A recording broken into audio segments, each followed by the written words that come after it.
All right, we're back in session, please. Thank you. They're emergency reserve. Well, the attorneys can have their due time for their exhibits. Darn straight. Didn't go outside, it looks wonderful outside. I don't know what kind of Oh, but don't tell me, all right? This is a nobody big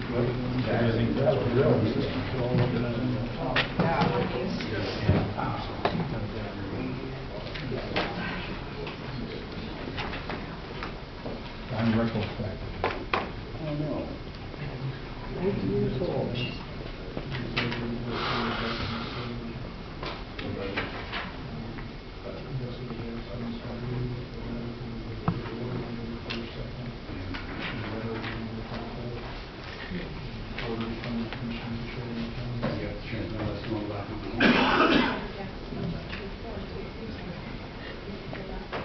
Well, we can. You didn't listen to the objection earlier. Yes.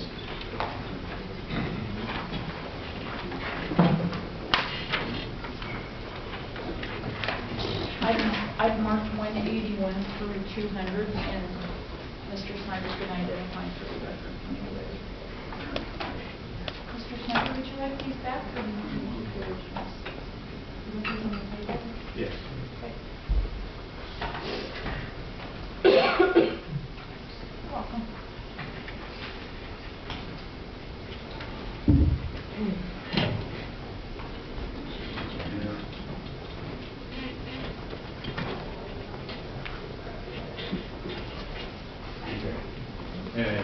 Yes, sir. We'll go back on the record.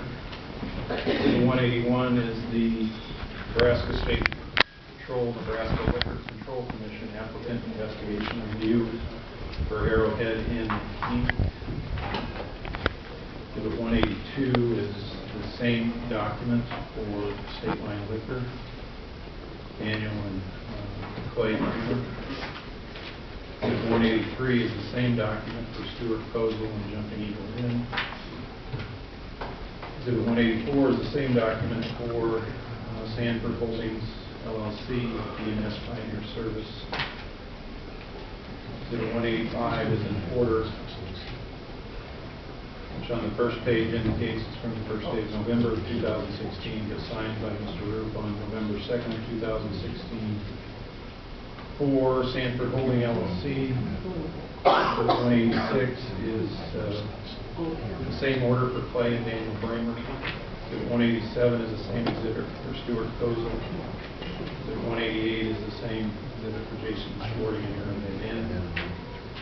Exhibit 189 is a letter of January 25th, 2017 from this commission to Sanford Holdings LLC. Exhibit 190 is the same exhibit, or same document for Clay and Daniel Bramer. 191 is the same document for Stuart Kozel. 192 is the same document for Arrowhead Inc. All 117 and 17. January 25th, 2017. Okay, thanks. That's 190 through 193, or I'm just counting there? 189 through 192. Gotcha. 190. I jumped the line. 193 is a letter of December 5th, 2016 from this commission to the Sheridan County Clerk regarding Jumping Eagle Inn. Exhibit 194 is a letter dated December 2nd, 2016 from this commission to the Sheridan County Clerk for State Line Liquor. Exhibit 190. Did I say 194 in the last one? Yes, you did. Okay. Exhibit 195 is a letter of December 14th, 2016 from this commission to the Sheridan County Clerk regarding Arrowhead Inn. The next one is December 2nd, 2016, letter from the Nebraska Liquor Control Commission to Sheridan County Clerk for DNS Pioneer Service. Exhibit 197 is a certified copy of the resolution of January 10th, 2017 from Sheridan County regarding Jumping Eagle Inn. Exhibit 198 is the resolution from January 10th, 2017 from Sheridan County for Arrowhead Inn. Exhibit 199 is the resolution for state line liquor dated January 10th, 2017, and Exhibit 200 is the resolution for DNS Pioneer Service, same date, January 10th, 2010. All of those are certified copies from Sheridan County. So 199 was the number. 199 is for state line liquor. Thanks. If I would look at the other three, that's subtraction, I could figure that out, but it's like the answer now. I'm going to offer all of those exhibits. Any objections, Mr. Donald? No. Any objections as well? There's 181 through 200 inclusive, are received evidence. Call Investigator Jackson. Investigator Jackson. Testimony, though, you might need to refer to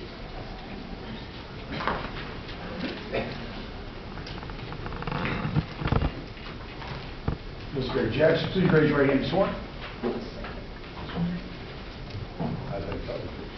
You swear the testimony you're about to give will be the truth, whole truth, and nothing but the truth, so help you God? I do. Please state your name and spell your name for the record, sir. Rob, R-O-B, Jackson, J-A-C-K-S-O-N. Mr. Snyder. Thank you. What's your occupation? I am an investigator with the Nebraska State Patrol. I am the Troop E liquor investigator. The full-time position. Yes, it is. What is your duties as the liquor investigator? As a liquor investigator, I'm supposed to enforce all liquor regulations, rules, and laws.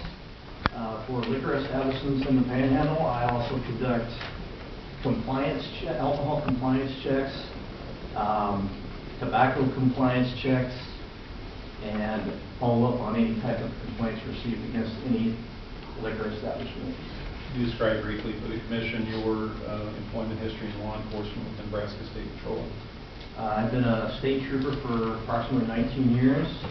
I have served in many different capacities with the Nebraska State Patrol. I've been in the Traffic Services Division. I've been a canine handler in the Canine Division. I've been in the Carrier Enforcement Division, and as of March 18th of 2016, I took over as the Troop E liquor investigator. Since that time, when you took over the liquor investigator position for Troop B, has the Whiteclay been part of your work assignment? Yes, it has. Can you describe for the commission what you strive to do with each retailer in Troop B on a regular basis? In Troop B, since taking over, I will attempt to conduct what you call premise inspection on every liquor licensee in the Troop B Panhandle.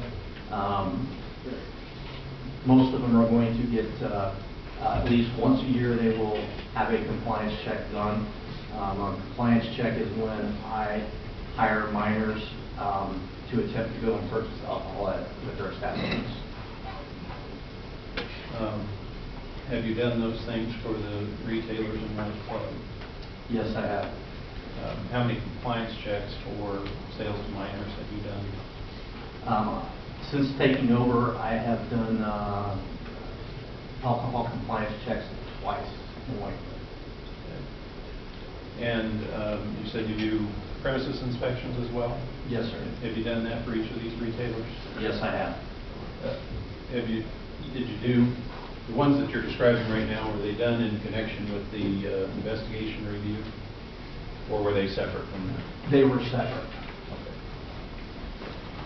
Do you know how many hours you spent in Whiteclay in 2016? I don't have like the exact hours, but I have documented approximate time that I was up there and what it took. Okay, what was the time approximately that you were up there? Okay,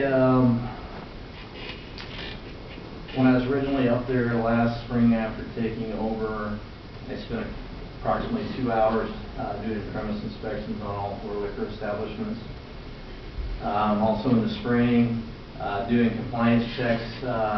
I was up there for approximately 10 minutes. It doesn't take too long when minors go in and they get asked for identification and they do not sell. So usually that's about what that consists of.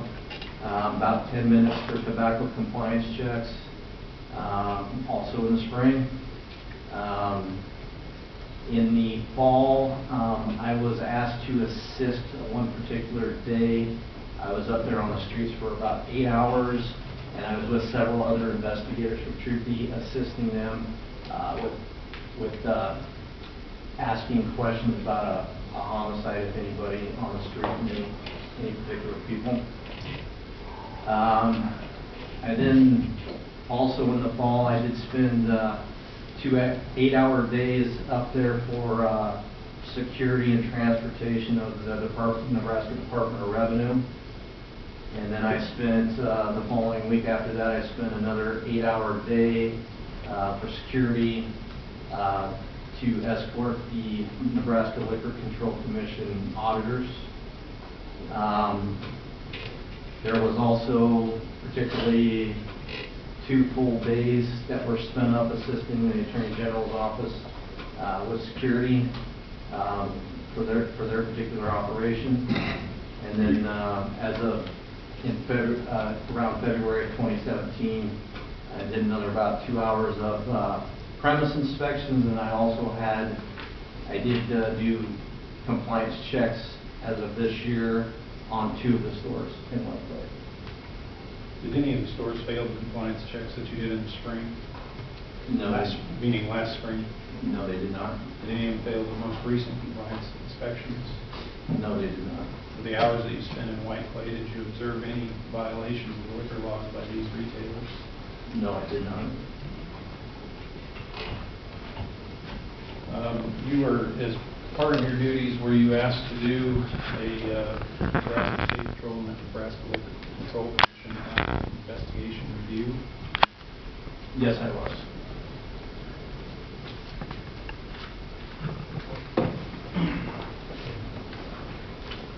I'm handing you the marks 181 through 184. I'm going into great detail on what those are, because they've already been received, but those are your reports. Yes, sir, they are. Can you tell us generally what you do when you're requested to make one of those reports? Yes, when I receive the email that comes out with the very top page, it's advising me that these people, whoever's on it, is applying for a liquor license. So once I get that, then I have a process that I go through, doing background investigations on the individuals that are applying,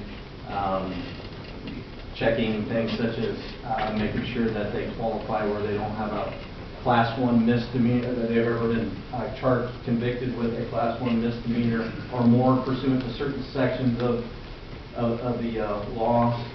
Anything greater than that, obviously making sure no felonies. Now, I can only access particular databases, smaller databases within Nebraska only, because these applicants are also required to submit fingerprints prior to their application process. That is then sent through the Nebraska Patrol crime portion where they actually verify, and then they're able to run a criminal history based upon the fingerprints. So my portion on some of that is limited. Along with that, again, I usually will go and interview local law enforcement where they live to see if there's been any issues regarding character and reputation. And then I also have a checklist of asking about bank records, how they got their funding, what their business plans and particulars are. So for each of these retailers, did you complete a full investigation as you described? Yes, I did. You did a background check? Yes, I did. I assume you checked to see if they're registered voters and meet the residence requirements, that type of thing? Yes, sir. You checked on their good character and reputation? Yes, sir. Did you check on their relationship with local law enforcement or other community members? Yes. Did you obviously inspected each premises? Yes, I have. Did you find those premises suitable for the sale of alcohol? Yes. And are these retailers seeking a renewal for the exact same premises for which they've held licenses in the past? Yes, sir. Did you find that they were qualified to hold a liquor license as part of your investigation? Jackson, Overruled. I'll rephrase it. I don't want to phrase it that way. I want to phrase it in the way the report says. Did you find that each applicant, each of these retailers appeared to meet the requirements for issuance of a liquor license? Yes, sir, I did.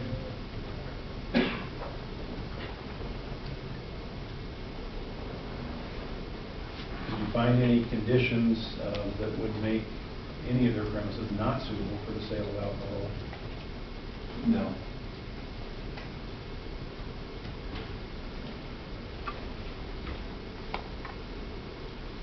And just to make sure, the exhibits that I placed in front of you that are your investigation reviews, you flip through those briefly, make sure that they are true and accurate copies and that they were appropriately signed by you or your supervisor.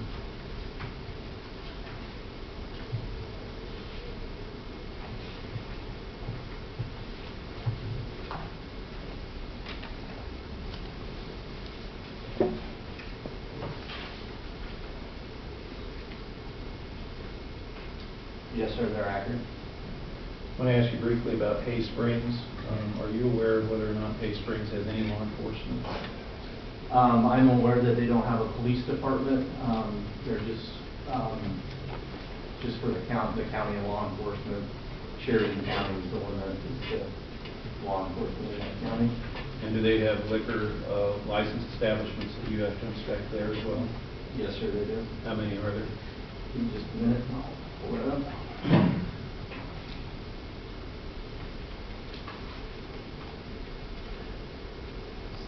As of right now, I have 4 liquor licensees in Hay Springs. I don't have anything further. Mr. Dominic. Would Henry be your westernmost community in Scottsbluff County? Henry, yes, it would be. Right on the Wyoming border? Yes, sir. And so you would be responsible for enforcement from Henry all the way over to Gordon? Yeah, I'm responsible for all the counties in the Panhandle. Okay, fair enough. Yes. And how many retailers are there of alcohol in the Panhandle total?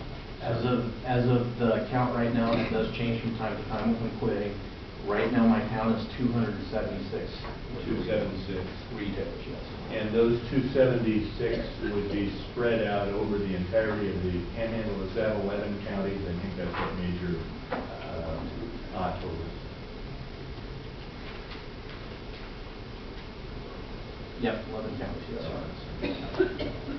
And so that geography of those 11 counties would be bigger than New England, right?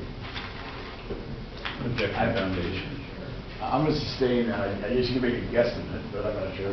The evidence isn't geography major yet. You know? I don't know how big they are. You'd agree How with small me. it is actually. Yeah. Rhode Island is about 2 square miles bigger than Madison County, I think. So anyway, that's just a bridge back from living in Norfolk for years. All right, so let's talk about this. You'd agree, wouldn't you, that there were 276 retail establishments that you're responsible for. One of the things that taxes your time is distance. Yes, sir. It's just a fact that you have to deal with significant distances to travel. Yes, sir. And are you headquartered in Scottsbluff or Daring, sir? Scottsbluff, sir. All right, thank you. And have you worked from that location, that's been your home location, since you took the position in March of 2016? Yes, sir. You've been there about a year and 2 or 3 weeks? Yes, sir. All right. Did you get a cake for your anniversary? I did not. All right. Now, Whiteclay would be, in terms of geography, about as distant, maybe even a little bit more distant from where you are than Gordon, correct? I think we've heard some testimony that Rushville is about 15 miles from Gordon and Whiteclay is 22, so it sounds like... I'm approximately a little over 150 miles if I drove from Scottsbluff to Whiteclay. One way. One way. I just want 115. 50. 50. Okay. All right, sir. And I heard you say that during the last, this year, first year of your service, you spent a day with the Nebraska Department of Revenue providing security and a day with the Liquor Control Commission's auditors providing security. Is that right? It was 2 days for the revenue. 2 days? Yes. Okay. One for the Liquor Commission. Were there another 2 days for separate patrol operations as well for a total of 5? I was assisting the Attorney General's office with an ongoing investigation. That's their investigation. Very well.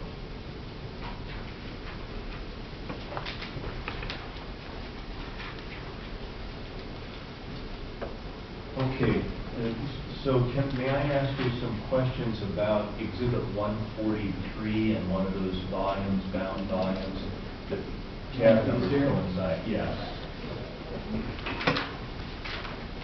And I won't be long with this, I promise. This is data that Mr. Maish laid the foundation for, so we could get it identified and put in evidence. And I just want you to confirm, if you can, sir, that all of the communities in Exhibit 143 are in the Panhandle and your territory? Not all. Okay. Which one, Kilgore, I'll bet. Kilgore and Valentine's not in there either. So they're in Cherry. Neither is Cody. Oh, so you've got 3 of them that are in Cherry. Should have known that. All right. So let's disregard those. I won't ask you about those 3. And let's just look for a minute, if we could, at Chadron. Can we do that? Yes, sir. As I understand this form, what it tells us is the volume of sales of different kinds of alcohol. Is that right? Yes, sir. And in Whiteclay's case, there are apparently 3 types, all beer, of different descriptions. Is that true? Yes, sir. And are those different descriptions identities of beer distributors? Is that how you understand it? Yes. And with those 3 beer distributors that are identified, and they are Arrowhead, High Plains, and Dietrich, is that right? That is correct, yes. Okay. Are those the 3 that serve the 11 counties of the Panhandle, Mr. Yankee? Jackson? Yes, sir. Thank you. Yes, sir.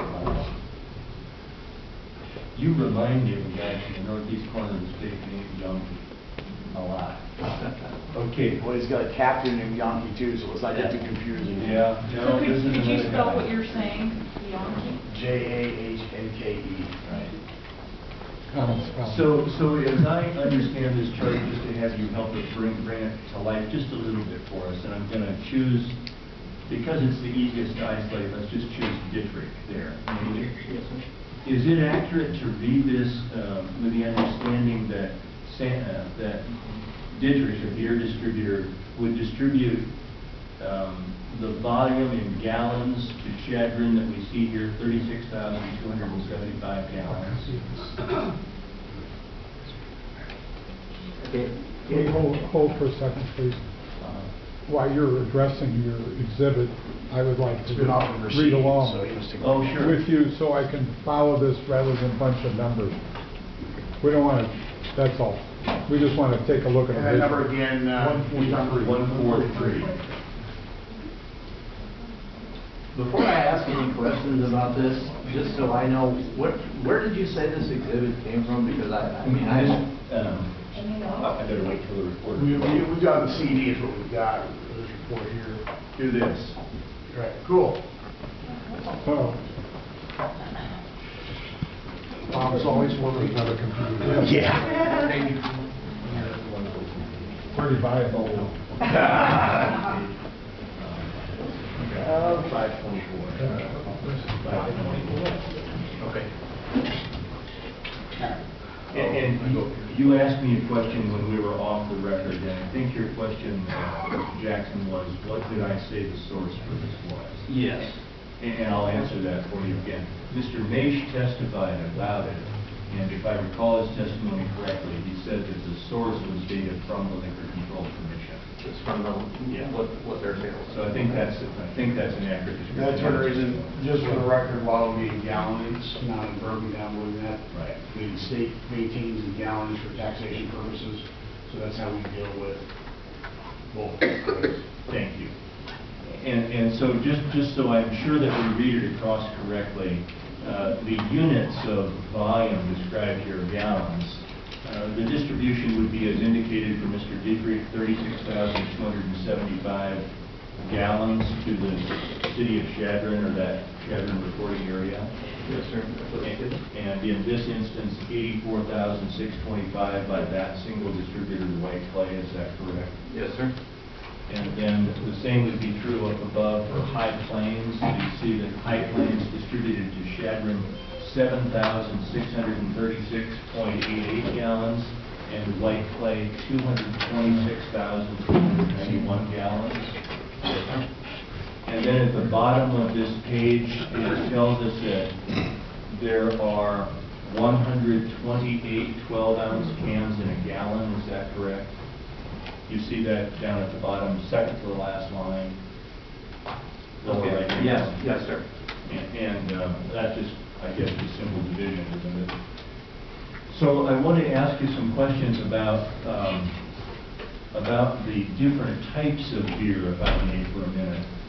In Whiteclay, are there some beers sold that are in, is there a popular container size sold in Whiteclay? Or do you know? I'm going to object at this point. I think it's a little far afield of the issue of adequate law enforcement. No. I think we're going to get to that. I think I just need to know what the officer knows. I'm going to overrule the objection to limit it to your personal observations of what you see being utilized. For the record, this often comes up when people translate gallons into big 12-ounce cans. People are often surprised to find that beer is sold in more than just 12-ounce cans, and that there's a wide variety of different can sizes. Get either 12s and 20s, and then 24s. Only if you know. I can't testify as to what the popular one is because everybody has their, whoever goes in there does.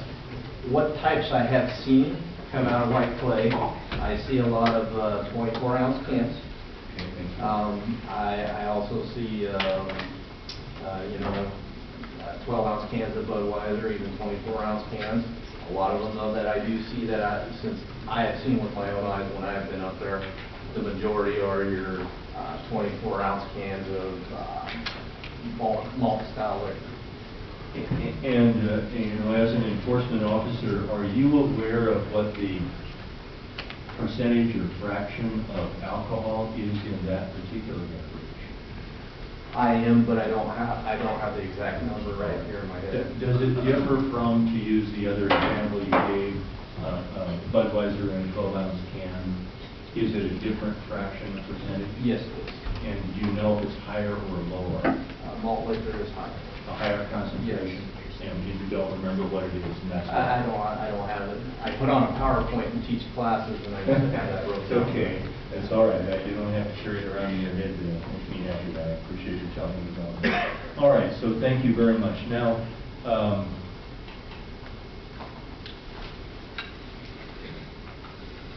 I just looked at these numbers for Chadron, and making it simple because Valentine is excluded as being in Cherry County. It looks like Chadron's totals for those three distributors are 29.4 plus 76 would be 37 plus 36 would be 73,000. Is that right?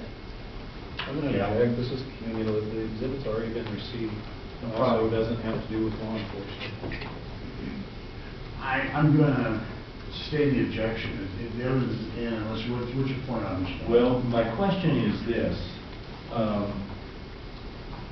Is your, how many retail outlets in Chadron sell that volume and command your time as an enforcement officer to do the kinds of checks you described a little bit ago?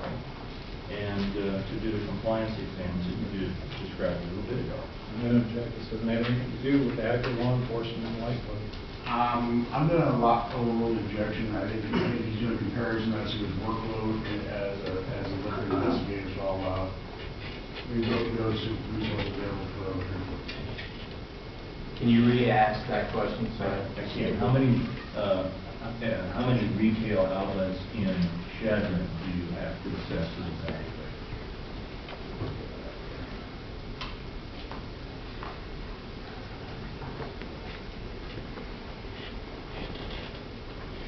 I'm just trying to get you some help. In Chadron, I have 20 liquor establishments in Chadron. Would all of them sell beer? I'd have to,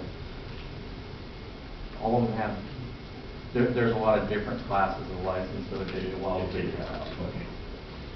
All right. Does your work in any way involve collaboration with the law enforcement officials in South Dakota? The only time I have contacted the Bureau of Indian Affairs, BIA, I needed to go up and interview somebody on the reservation, so I contacted them. But since I've taken over, I haven't had any other contact with them. That was a witness interview setting? Yes. Where you needed to get some permission or something to go do the interview? Yes. You sought it and you got it? Yes. Thank you. I don't have more questions. Ms. Wells? Thank you. Investigator Jackson, as part of your duties as an investigator, do you have enough time for regular patrol hours in Whiteclay, Nebraska? No. And you testified earlier about the 4 licenses and some compliance checks that just occurred in February 2017, is that correct? Yes, ma'am. And some compliance checks that were done in spring of 2016, is that correct? Yes. Were you in Troop E when those spring compliance checks took place? Yes, I was the investigator at that particular time, yes. And the licensees passed both of those compliance checks? Yes, they did. Are you aware of any of the licensees having any other violations for sale to minors? Yes, I am. And which one is that? Arrowhead Inn. And when did that happen? That was in October, on October 1st of 2016. And can you tell the commission the circumstances of that one? Yes.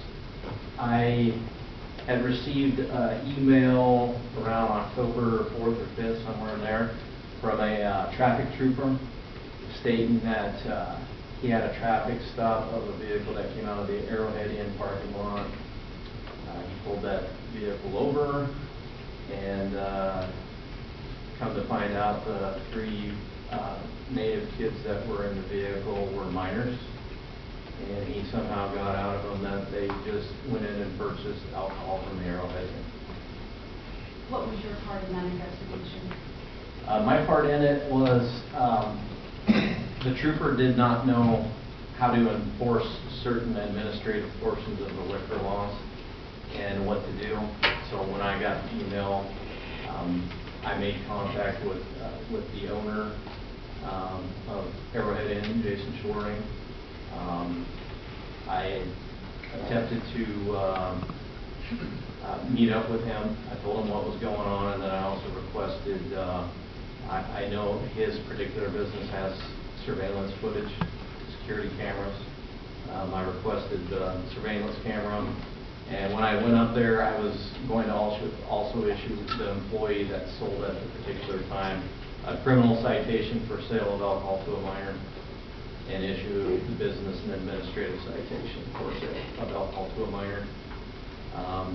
When I went up there, the employee was supposed to be at work, but he never showed up, and I never did. Later ended up contacting him. I then ended up meeting up with Mr. Shorting later that evening. I issued him a administrative citation to his business for the sale of alcohol to a minor, and gave him a subpoena for a request of his particular video surveillance from that time of when the incident occurred with the state trooper. Did Mr. Schwarting cooperate with you in that investigation? He did eventually, yes. Okay, did he initially? Initially, not so much. And can you expand on that? Well, just when I tried to contact him at the beginning, I was pretty much advised that I can't remember exact the details about it, but it required me to really have to make a point to just drop everything and drive up to Whiteclay. And can you describe that? What did he say to you? I believe, and again, it's my memory on it's a little distorted because it's been a while ago. I just remember trying to meet up with him, and either he said he was either going to be gone or out of town or something to that aspect. And when I had originally, my main goal was to go find the employee. So prior to me going up there, I had called the store and didn't identify who I was, and asked if the guy's name was Michael Knight, to see if he was going to be working that particular evening, and they said yes, he comes into work at 4. So I got done teaching class that day, and then I drove up to Whiteclay, and one of the employees that was in there, I did tell him that he could sign for the administrative citation. Mr. Schwarting didn't have to. It was going to be issued to the business, and the one employee absolutely refused to sign it. So I had to give Mr. Schwarting a call. Did you ask Mr. Schwarting if he would voluntarily provide his video surveillance? Yes, I did. And what was his response? I would have to, I really don't recall at this time exactly what his exact response was. Did he voluntarily provide it to you? Not at the beginning. You got a subpoena from the Labor Commission to get it, didn't you? Yes, I did. Do you remember what he said to you when you told him about the subpoena? Yeah, I do. And what did he say? He said basically in a word that the Liquor Commission is trying to screw me over. Did he say those exact words? It wasn't those exact words, but a little profanity.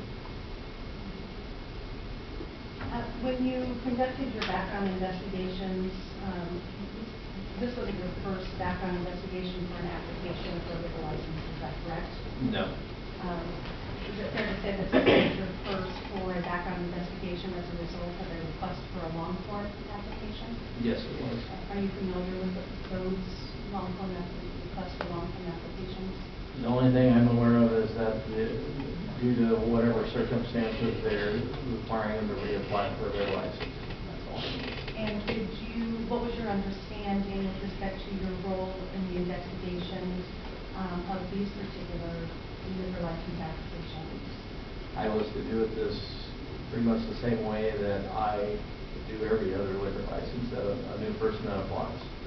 Just like I told Mr. Snyder in my prior testimony.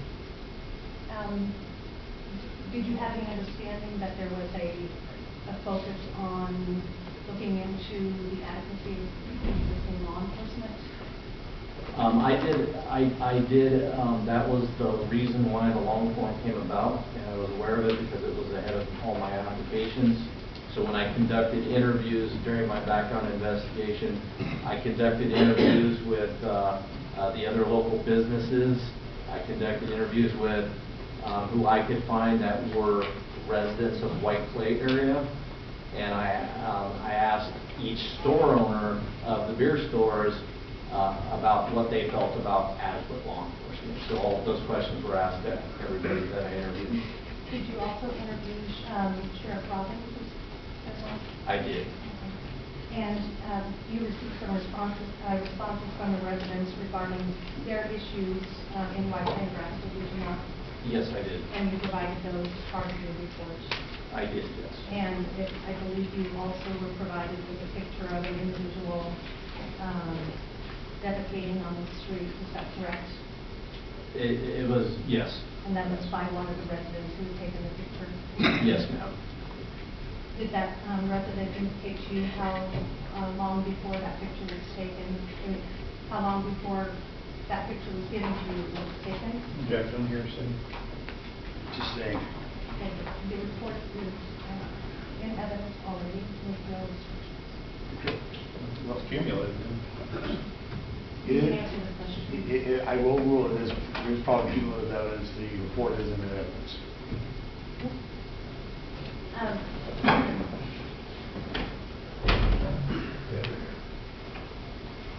Investigator, when you are doing a background check and you do it in this particular instance, do you include any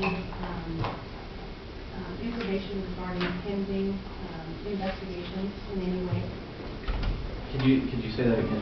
When you do your applicant's investigation review report, do you include generally information regarding any pending investigations? I have it on these, I haven't done it before, so. And in this particular case, you did not include any information regarding any pending investigations against Mr. Relations decision? No. Were you aware of pending investigations at the time that you issued these reports? Yes. Or were those investigations coming to you general? Yes, Your it was. knowledge?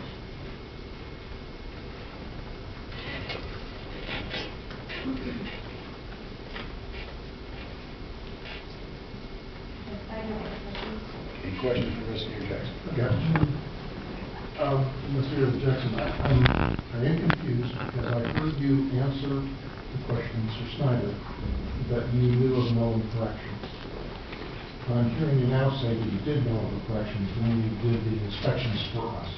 He asked me specifically about the compliance checks. Okay, there was a difference. The compliance checks are when I go basically undercover and I hire minors to go in. So that's what he was referring to. The other violation took place of just a road trooper's actions of pulling over a vehicle, and then I followed up on that. Okay, So, thank you. yeah. And my second question is, we have testimony of a good number of people, sounds to me like intoxicated individuals buying from one of these stores to the hospital. And obviously that information, because you have also some complaints and you know some of the things that are going on, and at least what you testified to is you've been up there 10 days in total. That's a lot of hours. And we had one after another tell us that was going on, but when he asked you, you have never seen an infraction. That is true. What I have basically seen, when I have been up there and when I've taken over this year, as of even providing security or whatever details that I'm particularly on, and I've talked with the 4 beer store owners since taking over, and I asked them questions about what's your policies, what policies do you have in place. All 4 of them have advised me that they do not sell to the street people, to the people that are in the street. They'll only sell to cars that are pulling up, and they advise they're not going to sell to intoxicated individuals. When I am up there, I have not seen that. Okay, as my presence in law enforcement, I have not seen that. Now, I can't testify and say when I leave what does go on all the time, because I'm there for certain periods of time, certain windows. Now, what I have seen from distances is a lot of times some of the natives that pull up in the cars, the street people will go over to the car, and that car will hand them off a beer, and then they'll take off. So yes, I have seen that. You have to understand this. We're sitting here hearing some ambiguities. I'm trying to figure out where we are. Okay. So, thank you. Investigator Jackson, you were talking about you have seen some people come up to a car and purchase alcohol or get alcohol. Is that correct? Yes, it's either given to them or they give them change to have them go in and buy them one, and then they're the ones that are handing it off to something that happened in your time in Whiteclay? Oh, I would say like on a particular day, like on an 8-hour day when I was up there seeing it, I might have seen it occur 3 times during that 8-hour period, roughly, in And how, estimation. and can you tell us how close to the front door these transactions are happening? Oh, it's not like they're right directly in front of the front door. They're just in parking areas or when they pull up. And it could be anywhere between 10 to 25 feet to 30 feet, somewhere in there. Have you received any complaints about sales to intoxicated individuals in Whiteclay, licensees? The only complaint that I have officially received since I took over, it went through the Liquor Commission and then was forwarded to me. I don't have the person's name that made the complaint, but I had the information, and so I emailed her back, and it was pretty general of, we got to stop the problems that are going on in Whiteclay, as all these backdoor sales, sale to intoxicated, a whole list of array of things. And so I contacted the person by email, asking her if she's seen this recently, what specifics, does she have pictures, does she have video, does she have anything. What I received back from her was a picture of a native person laying in a blanket on the ground at the 555 building. That's not even a liquor establishment. It's the first building that you go into. That was a picture of that, and then when I contacted her by phone, she advised me that she was not even in country, that she drove through there a year and a half to 2 years ago, and it was what she had kind of heard or saw way back when. So you followed up on that complaint? Yes, I did. Can you first tell, the commission knows this, but just for tell us what's a general investigation on a sale to intoxicated individual by a licensee? A general investigation. Any licensee, if I get a complaint that they overserved an intoxicated person, obviously, what I've been doing here as of lately, and not just the Whiteclay, I keep kind of a record of every liquor establishment that has security cameras and cameras. So anytime I get a complaint, obviously sometimes when I get the complaint, it's after the fact. So if I were to show up, it happened the night before. So before I provide any type of material or anything that I'm going to charge somebody with, I try to develop proof that it went on. So what I will do is if I know they have security cameras, I will contact retailers, in which I have in the last year, and request video or documentation of their footage on those particular events.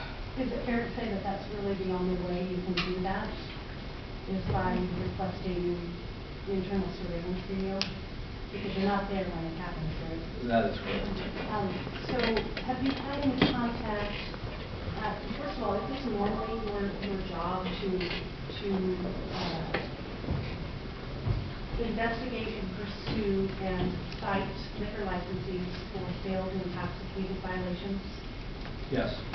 So for all of the licensees, and how many did you say, 276? 276 right now. In your scoop area? Yes. In the Panhandle? Yes. Okay.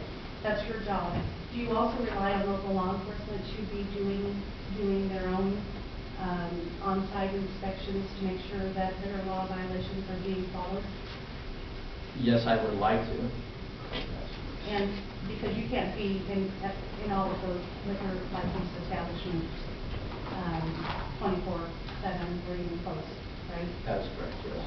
So would you agree that it's just like any other county, it would be the responsibility of local law enforcement to be making sure that violations such as sales intoxicated, sales after hours, disturbances, all of those things, you would be relying on them to be making sure that those things are approved? Well, I would hope that all the law enforcement would take action. I can't say whether it does all the time, but... Have you personally received any contact from the Sheridan County Sheriff's Office asking for assistance in handling liquor license violations No, I have not. in Whiteclay, Nebraska? No, I have not. Have you received any contact from anyone from the county sheriff's office asking for any sort of training on investigation of liquor license violations? No, I have not. Okay, thank you. Redirect Mr. Snyder, sorry. You mentioned the trooper that initiated the complaint in October. Where's that trooper based out of? He's based out of Alliance. Does that particular trooper spend quite a bit of time in Whiteclay? I believe he does. Did you have some directive from the captain, or, and I may not be saying the right term there, but has there recently been a directive about an amount of time to spend in Whiteclay for patrol officers? The only thing I'm aware of, because I see him up there and I just know very vaguely about it, the troop area commander in charge of the traffic division does have a DDAX program that he sends them up, and that's about all I know about it. Does that DDAX program generally suggest that they're there 2 hours a day? If I recall, yes, from what my knowledge of, yes. Have you had any other complaints besides the one you described about these retailers violating any law? The only other complaint that I'm aware of, and it was kind of covered by a previous testimony, was their last name is Denny, a family of 4 that lives up in Whiteclay, and he had originally had a complaint, but Lieutenant Monica Bartley and Captain Jamie Balthazar, when that complaint came through, they went up and handled it that way. And that was one of the complaints that Major Ott testified about earlier? Yes. That was unsubstantiated? Yes, sir. And it sounded to me like obviously the complaint that you took from the person up there that hadn't been there in a year and a half was also unsubstantiated? Yes, sir. Now, you spent quite a bit of time on security detail up there. Did the security detail involve a lot of sitting in your car waiting for things to happen? Yes, it did. During that time, were you able to make observations about what was going on in Whiteclay? Yes, I was. If you'd seen anything that indicated that these retailers were breaking the law, were you still authorized, even though you're up there on security, to take action and write a citation or do whatever was necessary? Yes, I was. But you didn't do that? No, sir.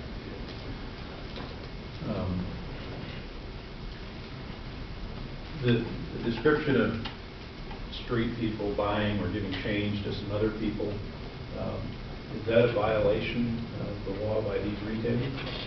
No, sir. Is it a violation of the law by anybody? I'm going to overrule the objection. Whether he knows. Do you know of any? No. The only violation it would be is if a minor went up there and handed it off, but. Is it true that Nebraska does not have a public intoxication law? Not that I'm aware of. Is it true that Nebraska doesn't have a vagrancy law in terms of a criminal law? Not that I'm aware of. And it's true that Nebraska doesn't have a law against vaping. Is that true? That's true. In order for you or any other officer to take action, you've actually got to see, or at least have probable cause to believe that a crime has occurred or is occurring, right? Yes, sir. And if you'd seen that in your time in Whiteclay, you would have taken action. Yes, sir. I don't have anything else. I just have one clarification. It would be against the law for someone to sell beer to another person if that person does not have a license to sell alcohol. Is that correct? Yes, that's correct.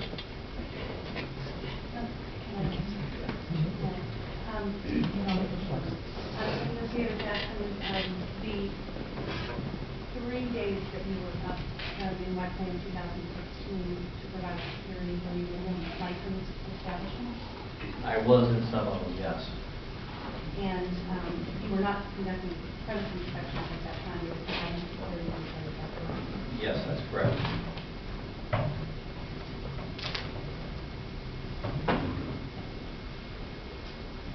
Thank you, I do, I'm sorry, I didn't hear you. Have you got close? Have you used Native Americans for your compliance checks?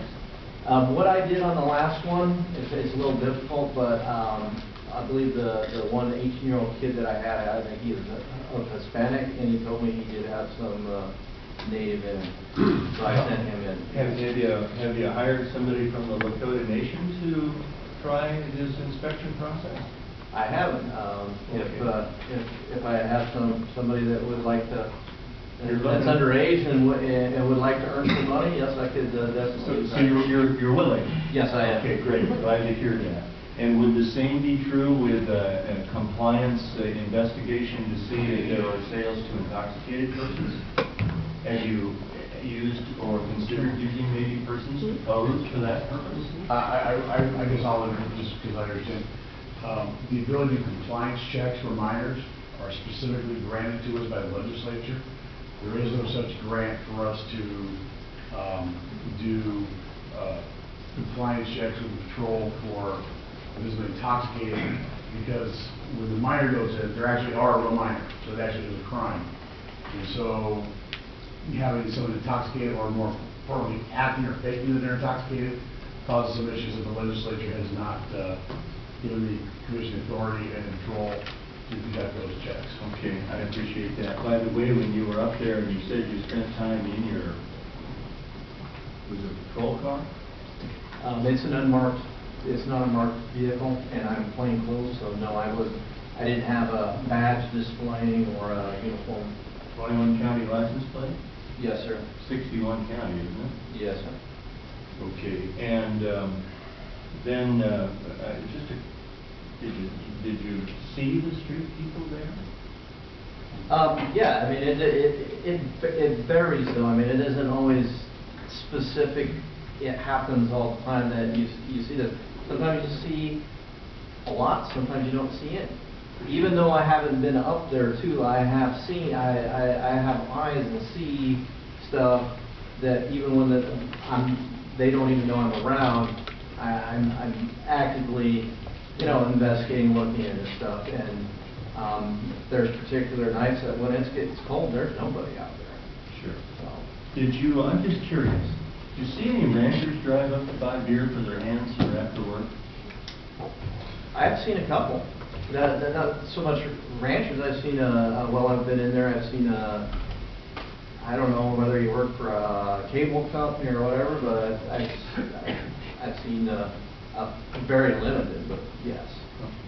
You'd agree, wouldn't you, that your observations is that it's Native American people who are patronizing the stores? Objective Foundation, this is trying to characterize people's ethnicity based on looks. I don't believe the question asked what he asked if he was aware of the ethnicity of who he saw when he was up there buying Yes. Say it again here. Sure. Would you? Reserve that was Native American people who would be down that customer. Objective Foundation. Yes, sir. All right. One final question. You were asked about whether some complaints made and investigated were unsubstantiated. Do you recall that? Yes. Officer Jackson, if there were a complaint made about something that's occurring at 4:10 in the afternoon, and the response time necessarily, unavoidably, postpones the law enforcement response on the scene to 4:50, it wouldn't be at all common that all of the criminal evidence would be gone, right? There would be nothing to substantiate. Well, it depends. It depends on what it is. Well, it depends on whether there's something physical on the ground like a body or blood, right? Yes, physical. Thank you. That's good. No further questions.